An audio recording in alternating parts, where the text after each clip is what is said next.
Stage, কবর আযাব, মালায়েকা, জান্নাত, জাহান্নাম, মিজান, পুলসিরাত, আমলনামা ছুড়ে দেয়া, তাকদীর, এগুলোর ব্যাখ্যা করতে পারে না, সংজ্ঞা দিতে পারে না, তাকে আপনি জ্ঞানের একমাত্র মানদণ্ড কেমন করে ভাবছেন? যখন আপনি তাকে জ্ঞানের চূড়ান্ত মানদণ্ড ভাবছেন তখন আপনি শিরক করছেন। এটা জ্ঞানের একটা শাখা হতে পারে, জ্ঞানের চূড়ান্ত মানদণ্ড নয়।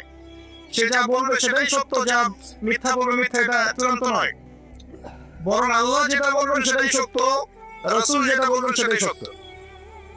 আর এই কনসেপ্টটাকে তারা নাম দিয়ে দিবে মৌলবাদী দর্শন। কথা কি বুঝতে পারছেন?